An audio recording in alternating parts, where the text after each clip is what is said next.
So we welcome Pastor Mark Adrian, pastor of Messiah Lutheran Church in Tampa.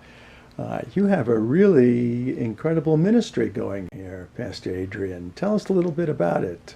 So lots of exciting things are happening here at Messiah. The biggest one probably you're referring to is our Hispanic Latino ministry, Yeah. and that is just some very gifted individuals. I was blessed to pretty much inherit it. I didn't start it; they were already going when I accepted the call to be the pastor here. But they're just wonderful servants. Just want to spread the gospel and do whatever it takes. They have partnered with multiple LCMS congregations in our area.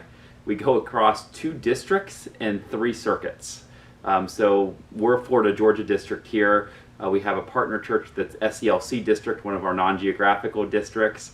And so they partner with both districts, 3 circuits. So they're here at Messiah in Tampa and at Family of Christ, which is also here in Tampa, and Hope Lutheran in Plant City. So there's a lot of coordination between using facilities and different things like that, but they reach the Latino community for us.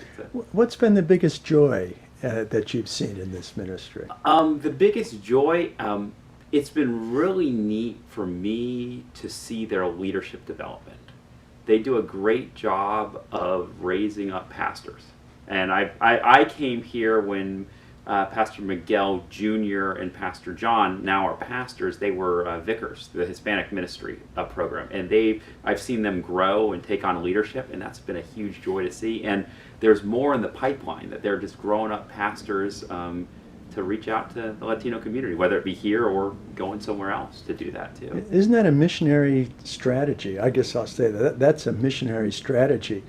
We train and form pastors at the seminary because we haven't seen the United States as a mission field. But when you go overseas, the role of the missionary is not to have a congregation and stay there for any length of time. It's to find leaders and then move on to the next place. Right. How do you see that happening here, and you think that's viable? Maybe not so much find leaders and move on to the next place, but they're certainly bringing up leaders and maybe sending them out places, or they're sort of staying. Pastor Miguel and Pastor John sort of grew up here, or were raised up in the ministry here at least, and they sort of stayed here and took over from Miguel Sr.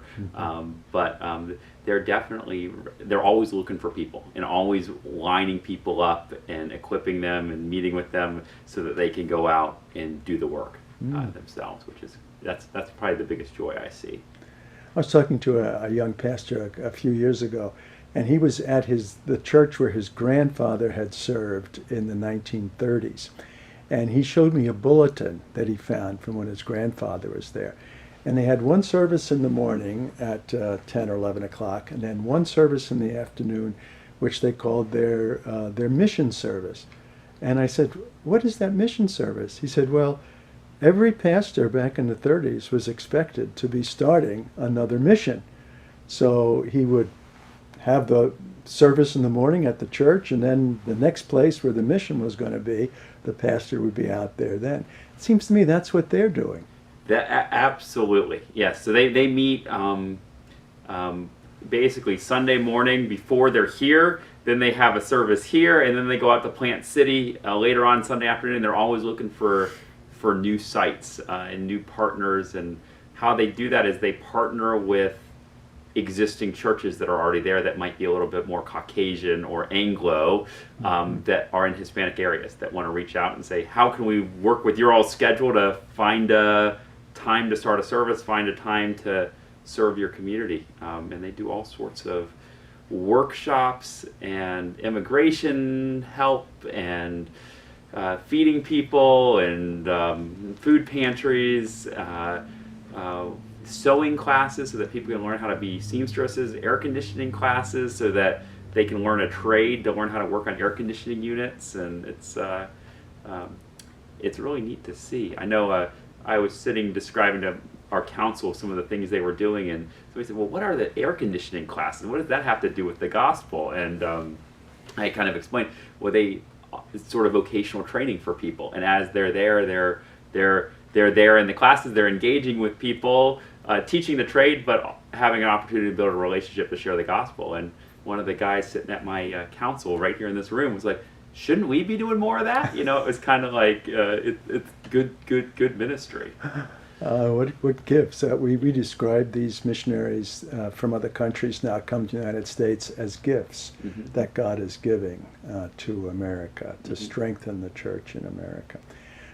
What's your biggest challenges in the ministries? So biggest challenges in the ministries, I would say right now it's always financial challenges, right? We go back to that. I'm not sure how much they explained when you interviewed them, but they had been on a district grant that had pretty much paid for the entire mission, and with how missionary dollars are in America right now, district grants are drying up, and so they're on a declining grant now. So having to find new funding sources, teach about stewardship and things like that as they grow the ministry. So that's a pretty big challenge to navigate. And they have partner churches that help support them, but that doesn't pay all the bills. So they're always looking for creative ways to fundraise to be able to do their ministry. So that's one of the challenges. And the other challenge is because we have so many churches involved, it's the communication piece. And there's a cross-cultural dynamic between a bunch of Anglo pastors and some Hispanic pastors and how things are done and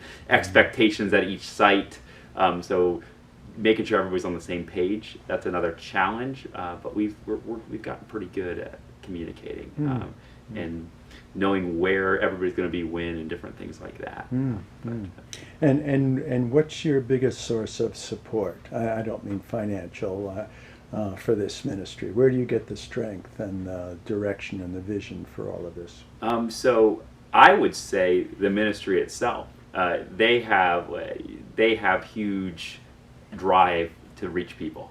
And that's sort of where the strength comes from. Obviously it comes from God, but I see that in Miguel and John and all the deaconesses and everybody that they have. They have their own support, and to see them work is pretty exciting to get behind. And that's sort of the vision. We kind of have sort of hands off. They do their thing. We support when we need to support, put some dollars towards it. But you know, I can stand up at a congregational meeting here and say, here's our Hispanic ministry, just share a few things, and everybody's like, well, how can we help them? What can we do? You know, and it's like, well, here's a few things, but people are excited about it, because as I think where mission goes, the support follows, you know.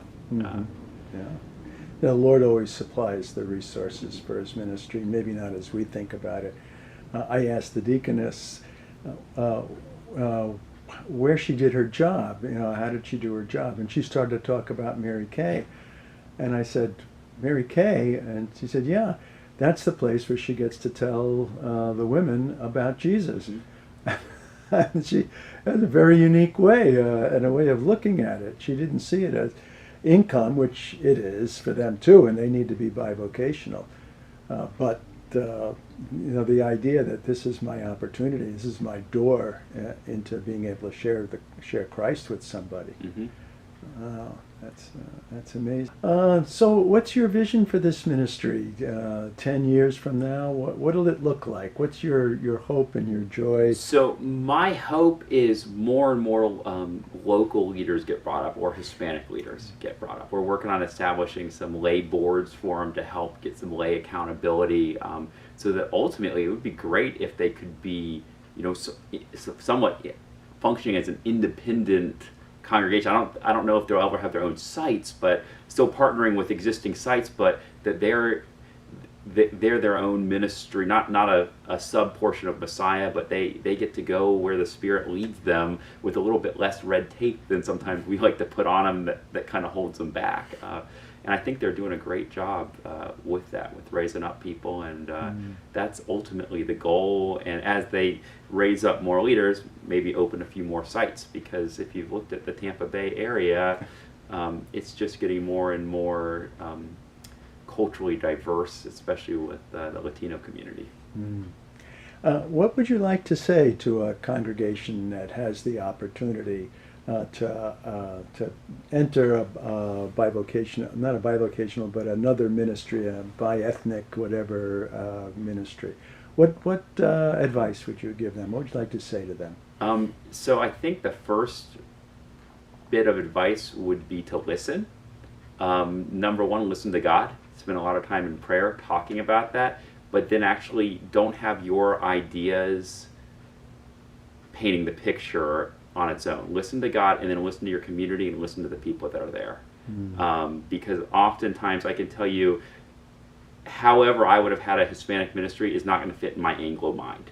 How they developed it, it looks very different. But by listening and letting them run with it, it's been a huge blessing. So listen to the community, listen to sort of some local leaders, focus on raising up one or two of those leaders and finding those people first who can really understand either a Hispanic culture or whatever culture it happens to be. But I can see the temptation to just kind of run with it and try to make it like an Anglo service, and I think that's where we had some stumbling blocks here, where now we're learning to listen to each other and listen to God and listen to our community. That works a lot better. It takes a special kind of person to do what you're saying, though, and it means for the congregation, I think, a sacrifice, because they're going to lose some things once they get involved in that. What sacrifices has Messiah made?